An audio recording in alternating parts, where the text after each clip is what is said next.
And now, here's Moose Weintraub with a Sports Half Minute. Weintraub Sports Half Minute. It's a whole half minute of sports. 30 seconds of sports. Who's a Weintraub Sports Half Minute? The JPW ACC Cribbage Tournament will be held in Reno, Nevada on February 12th. Brewski ball or cribbage? Tough choice. Weintraub Sports Half Minute. Thanks, Moose. Always a great report from Moose.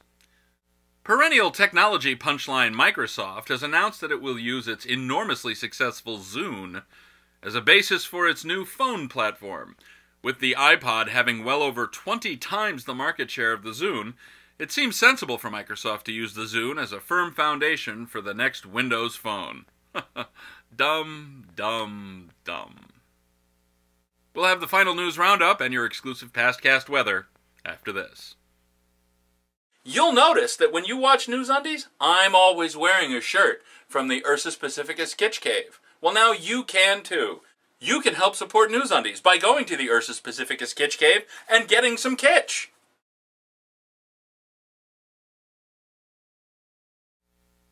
And now, here's your exclusive pastcast weather for the week ending February 19th, 2010.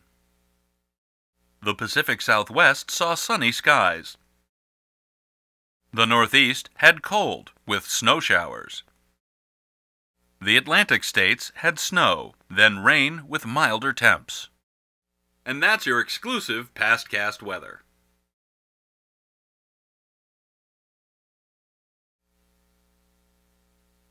The Olympics.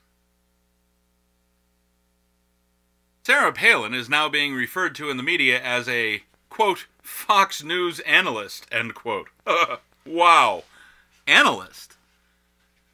So her latest wacko remarks in that role include criticizing the Fox animated sitcom Family Guy for mocking her son Trigg's Down syndrome, but defending Rush Limbaugh's use of the word, quote, retard, end quote, as political satire. That's sticking to the root of analysis. And finally, and I do mean finally, we all saw this coming, didn't we? As you may have heard by now, there was a shooting at the University of Alabama in Huntsville, allegedly involving biology professor Amy Bishop. Bishop was denied tenure at the university and would have been out of a job next month. While Bishop had been questioning the tenure process and had appealed the decision, she apparently decided that unloading a 9mm pistol into her fellow faculty members' heads would help the Board of Trustees see the light. Bishop has a long history of incidents revealing a dangerous mental instability which might be referred to as dots. There was the shooting death of her brother in 1986, which was deemed accidental. The story seems to be that she fired at least 3 rounds from a pump-action shotgun within her parents' home, the second of which hit her brother in the chest. Some might call that serious. Could have raised eyebrows.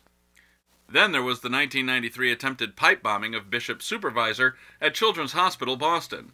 The bombs, 2 of them, delivered via the U.S. mail, failed to explode. The resulting investigation focused on Bishop and her husband, but ended without charges being filed due to insufficient evidence. No charges. Still, curious. Would you call that a dot? Then there was the IHOP booster seat incident in Peabody, Massachusetts. This happened in 2002. Bishop was charged with assault and was given probation for punching a woman for getting the last booster seat. Petty? As if begging to be arrested, she repeatedly shouted, "I'm Dr. Amy Bishop." Might this be an indication of some sort of mental instability? Another dot, perhaps.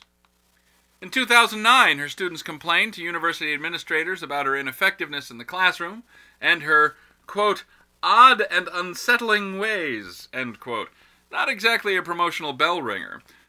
A petition signed by dozens of her students was sent to her department head, but no changes were forthcoming, although the denial of tenure may have... well, never mind. In any event, if she was willing to punch a woman out and get arrested over a booster seat in a crappy restaurant, to say nothing of the accidental shooting death of her brother, or the alleged attempt to pipe bomb her boss back in Boston, somebody had to know she might get a little miffed over having her career cut off at the knees. Well, that's all for this edition of News Undies.